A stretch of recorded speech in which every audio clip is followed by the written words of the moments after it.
Hello, I am very happy. Good evening to all my dear student. कैसे हैं आप सब? अच्छे हैं? उम्मीद करता हूं अच्छे ही होंगे, सेफ होंगे, हेल्दी होंगे और हार्ड वर्क कर रहे होंगे, क्योंकि अब एग्जाम का सीजन आने वाला है। इसीलिए अपने एग्जाम को ध्यान में रखते हुए माय डियर स्टूडेंट बहुत अच्छे से पढ़ाई कीजिए, हार्ड वर्क करते रहिए और कोई भी डाउट हो बिना हेजिटेशन के आप मुझसे अपने डाउट को शेयर कर सकते हैं। तो आइए अब हम लोग अपने फिजिकल केमिस्ट्री का जो सेकंड चैप्टर सॉल्यूशन पढ़ रहे थे, उसमें आज हम लोग फिर से एक इंटरेस्टिंग टॉपिक डिस्कस करने वाले हैं। टॉपिक है बहुत आसान, लेकिन अगर आप समझ गए तो आसान है। तो टॉपिक है स्टूडेंट नॉन आइडियल सॉल्यूशन। ये टॉपिक पीछे वाले टॉपिक से जुड़ा हुआ है, इसीलिए अगर आप उस टॉपिक को अच्छे से समझे होंगे तो ये बहुत आसानी से समझ में आएगा। और माय डियर स्टूडेंट, जो भी नए स्टूडेंट हैं, आप कोशिश करें यहां से बताई गई बातों को समझने का, और फिर जब नया चैप्टर स्टार्ट होगा तो उस पर ध्यान लगाइएगा। चलिए, नॉन आइडियल सॉल्यूशन। अब ये नॉन आइडियल सॉल्यूशन क्या होता है, या रॉल्स ने नॉन आइडियल सॉल्यूशन के बारे में क्या कहा, आइए उस बात को समझते हैं। क्या किया कि रॉल्स जो था, साइंटिस्ट रॉल्स जो था, वो एक सॉल्यूशन बनाया। और आप लोग बहुत अच्छे से जानते हैं कि सॉल्यूशन में दो टाइप के कंपोनेंट होते हैं, एक सॉल्यूट और दूसरा सॉल्वेंट। चलिए हम मान लेते हैं कि यहां मैंने सॉल्वेंट ए मिक्स किया, सॉल्वेंट ए मिक्स किया, और यहां पर मैंने सॉल्यूट बी को भी ऐड किया। ये बी किसको बता रहा है, सॉल्यूट को, और ए किसको बता रहा है, सॉल्वेंट को।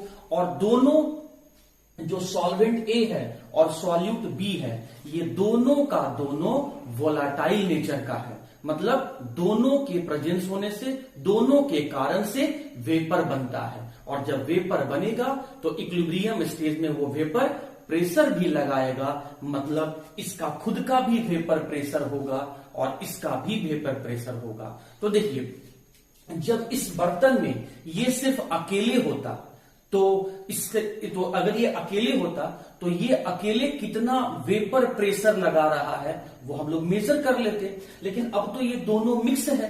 अब जब दोनों मिक्स है, सॉल्यूशन बन गया है, तो उस समय अगर हम ये जानना चाहें कि ये कंपोनेंट कितना वेपर प्रेशर लगा रहा होगा इस लिक्विड पर, या फिर ये कंपोनेंट कितना वेपर प्रेशर लगा रहा होगा इस लिक्विड पर, तो उसके लिए रॉल्स ने कहा था कि अगर कोई भी कंपोनेंट, चलो मान लेते हैं कंपोनेंट ए है, अगर किसी भी कंपोनेंट का vapour pressure, partial vapour pressure को कैलकुलेट करना चाहते हैं। अब ये नया वर्ड जो ये मैंने एक वर्ड बोला पार्शियल वेपर प्रेशर, ये नए जो वीडियो देख रहे हो स्टूडेंट उनको कंफ्यूज कर रहा होगा। तो पार्शियल वेपर प्रेशर क्या होता है वो सुन लो।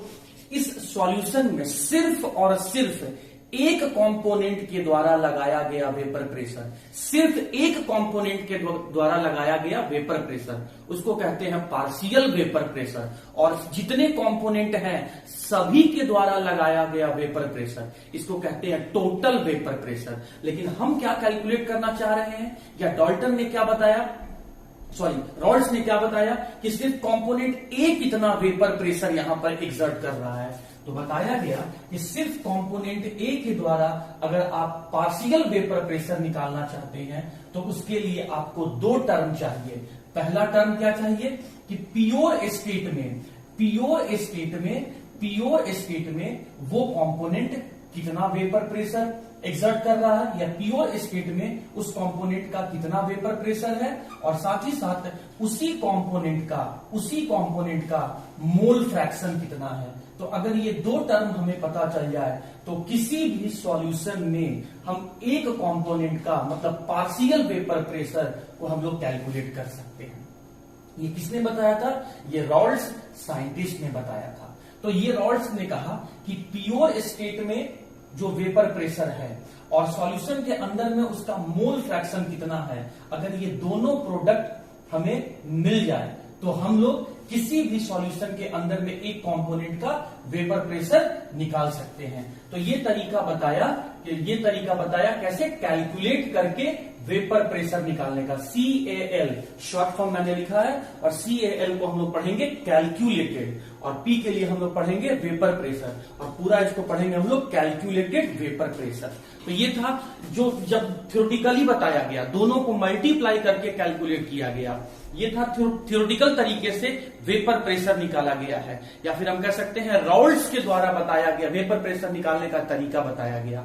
अब हमने क्या किया, राउल्ट्स की बातों को चेक करने के लिए हम लोगों ने एक्सपेरिमेंट किया, और एक्सपेरिमेंटली हम लोगों ने सबसे पहले यहां पर क्या किया स्टूडेंट, कि एक इंस्ट्रूमेंट लगा लिया। इस इंस्ट्रूमेंट का नाम है मैनोमीटर। इंस्ट्रूमेंट का नाम है मैनोमीटर। जैसे थर्मामीटर बॉडी के टेम्परेचर को मेजर करता है, वैसे ही मैनोमीटर वेपर प्रेशर को मेजर करता है। तो एक्सपेरिमेंटली हम चेक करने लगे कि रॉड्स की कही गई बातें सही है या नहीं। तो उसके लिए हम लोगों ने एक सेटअप तैयार किया, मैनोमीटर कनेक्ट किया और वेपर प्रेशर को मेजर करने लगा। एक्सपेरिमेंटली ऑब्जर्व करने लगे। EXP को हम लोग पढ़ेंगे एक्सपेरिमेंटली, और P को हम लोग पढ़ेंगे वेपर प्रेशर। एक्सपेरिमेंटली ऑब्जर्व किया गया vapour pressure, calculated vapour pressure. तो हम लोग क्या देख रहे हैं कि जो कैलकुलेटेड वेपर प्रेशर है, द कैलकुलेटेड वेपर प्रेशर और एक्सपेरिमेंटल वेपर प्रेशर, इन दोनों का वैल्यू सेम नहीं था।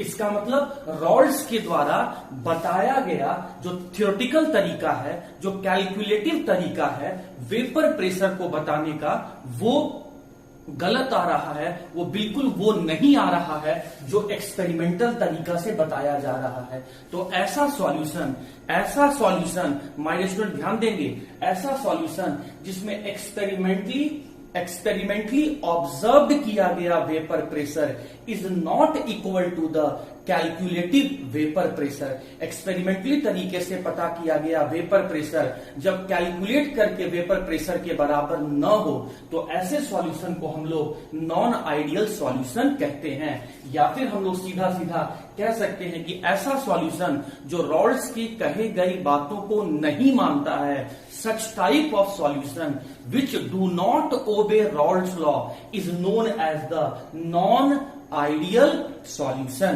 मैं फिर से रिपीट कर रहा हूं, ऐसा सॉल्यूशन जो रॉल्ट्स की कही गई बातों को नहीं मानता है, उसे ही कहते हैं नॉन आइडियल सॉल्यूशन। इसी बात को बोलने का दूसरा तरीका है, जब एक्सपेरिमेंटली ऑब्जर्व किया गया वेपर प्रेशर का value is not equal to the calculative vapour pressure, then such type of solution is known as the non ideal solution. मैं फिर से एक बार बताता हूं, देखो रॉल्ट्स ने क्या किया, एक सॉल्यूशन लिया। सॉल्यूशन बनाने के लिए उसने दो कंपोनेंट को लिया, कंपोनेंट ए और कंपोनेंट बी। अगर सिर्फ इस बर्तन के अंदर में, अच्छा ये दोनों कंपोनेंट किस नेचर के हैं, वोलाटाइल नेचर के हैं।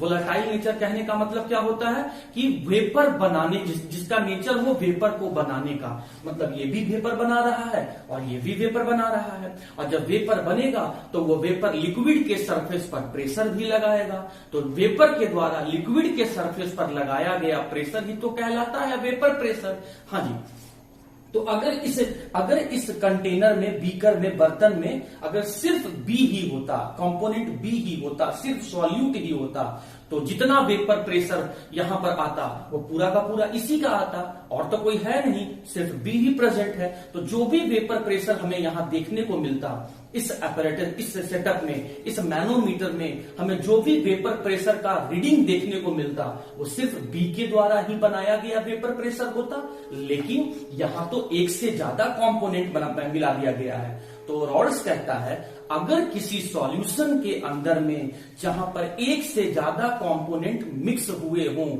अगर आप सिर्फ वहां पर किसी एक कंपोनेंट का वेपर प्रेशर निकालना चाहते हैं, मतलब पार्शियल वेपर प्रेशर अगर आप कैलकुलेट करना चाहते हैं, पार्शियल वेपर प्रेशर कैलकुलेट करना चाहते हैं, तो उसके लिए आपको दो टर्म चाहिए। पहला क्या, उसी कंपोनेंट का प्योर स्टेट में वेपर प्रेशर और उसी कंपोनेंट का उस सॉल्यूशन के अंदर में मोल फ्रैक्शन। तो अगर ये दो टर्म आपको मिल गया तो उन दोनों टर्म को मल्टीप्लाई कर दें तो आपको एक सॉल्यूशन के अंदर में किसी भी कंपोनेंट का वेपर प्रेशर आपको मालूम चल जाएगा। तो इसका मतलब है माय डियर स्टूडेंट कि रॉल्स ने कैलकुलेट करने का, वेपर प्रेशर को कैलकुलेट करने का तरीका बता दिया।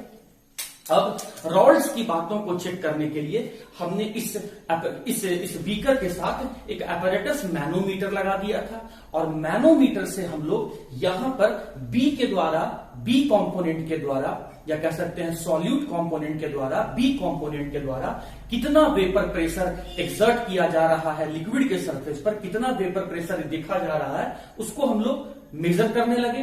तो क्या देखते हैं कि जो वेपर प्रेशर बना रहा था, या बी का जो वेपर प्रेशर है या बी कंपोनेंट के द्वारा लगाया गया जो वेपर प्रेशर जो हम लोगों ने ऑब्जर्व किया, एक्सपेरिमेंटली ऑब्जर्व किया, तो एक्सपेरिमेंटली बी कंपोनेंट के द्वारा जो वेपर प्रेशर है वो बी कंपोनेंट के द्वारा कैलकुलेट किया गया वेपर प्रेशर से अलग है। इसका मतलब रॉल्स का बताया हुआ बात और एक्सपेरिमेंटली देखा गया बात दोनों अलग अलग है। इसका मतलब रॉल्स का कहा गया बात यहां सही नहीं है। तो वही डेफिनेशन बन गया कि ऐसा सॉल्यूशन जो रॉल्स की कही गई बातों को नहीं मानता है, रॉल्स की कही गई बातों को नहीं मानता है, या फिर हम यूं कह लें कि जब एक्सपेरिमेंटली ऑब्जर्व किया गया vapour pressure is not equal to the calculative या calculated vapour pressure, then such type of solution is known as the non ideal solution. ये बात समझ में आ गया? ये था आपका पहला डेफिनेशन, ये था आपका स्टूडेंट पहला डेफिनेशन नॉन आइडियल को डिफाइन करने का। और भी हम लोग देख लेते हैं नॉन आइडियल सॉल्यूशन का दूसरा डेफिनेशन क्या है। नॉन आइडियल सॉल्यूशन का दूसरा डेफिनेशन फोर्स ऑफ इंटरैक्शन के आधार पर दिया जाता है। अब ये फोर्स ऑफ इंटरैक्शन क्या है? अट्रैक्शन और रिपल्सन दोनों को एक साथ ही कहते हैं फोर्स ऑफ इंटरैक्शन। यहां पर कंपोनेंट ए क्या बता रहा है? कंपोनेंट ए बता रहा है सॉल्वेंट को, और कंपोनेंट बी क्या बता रहा है? कंपोनेंट बी बता रहा है सॉल्यूट को। देखिए ये जो है, जो टर्म मैंने बोला कि कंपोनेंट ये जो ए है ये सॉल्वेंट है, ये जो कंपोनेंट बी है ये आपका सॉल्यूट है। तो ये कोई मैंडेटरी नहीं है, ये कंपलसरी नहीं है कि आपको ऐसे ही मानना है। ये एनसीईआरटी कंपोनेंट ए को सॉल्वेंट मानता है और एनसीईआरटी कंपोनेंट बी को सॉल्यूट माना हुआ है। इसीलिए आपको समझाने के लिए मैं भी यहां पर ए को सॉल्वेंट और बी को यहां पर सॉल्यूट ही बोल रहा हूं। आप कहने को इसे भी सॉल्यूट कर सकते हो, इसे सॉल्वेंट कर सकते हो, तो वो आप पे डिपेंड करता है कि आप किस चीज को क्या मान रहे हो, क्या कंसीडर कर रहे हो। फिलहाल अभी के लिए मैं कंपोनेंट ए को सॉल्वेंट मान रहा हूं और कंपोनेंट बी को सॉल्यूट मान रहा हूं। अब मैं देखिए क्या बोल रहा हूं। रॉल्स का कहना था कि सॉल्वेंट और सॉल्यूट के बीच का जो लगाव है, इसी को कैसे बोला जाएगा? The force of interaction between the component A and between the component B is equal to the force of interaction between AA and force of interaction between BB। अब मैं इस बात को समझाता हूं। देखिए क्या मैं बोलना चाह रहा हूं। सॉल्वेंट और सॉल्यूट के बीच में जो लगाव है वो लगाव जो है वो बिल्कुल उतना ही है जितना लगाव सॉल्वेंट के बीच में है या फिर सॉल्यूट के बीच में है। मैं फिर से बता रहा हूं, सॉल्वेंट और सॉल्यूट के बीच का जो लगाव है वो लगाव उतना ही है जितना लगाव सॉल्वेंट के बीच है और सॉल्यूट के बीच है। ये बात कौन बोला था? ये बात बोला था रॉल्स ने। लेकिन फिर से जब हम लोगों ने एक्सपेरिमेंटली देखा, तो एक्सपेरिमेंट करके चेक किया, तो हमें क्या पता चला कि सॉल्वेंट और सॉल्यूट के जो बीच का फोर्स ऑफ इंटरैक्शन है, जो बीच का लगाव है, वो उतना नहीं है जितना सॉल्वेंट के बीच है या फिर सॉल्यूट के बीच है। तो कह सकते हैं the force of interaction between the solvent and solute is not equal to the force of interaction between solvent and solute. तो इसका मतलब रॉल्स की कही गई बातें फिर से गलत हो गई। तो फिर से एक लाइन निकल के आ गया, ऐसा सॉल्यूशन जो रॉल्स की कही गई बातों को नहीं मानता है उसे ही हम नॉन आइडियल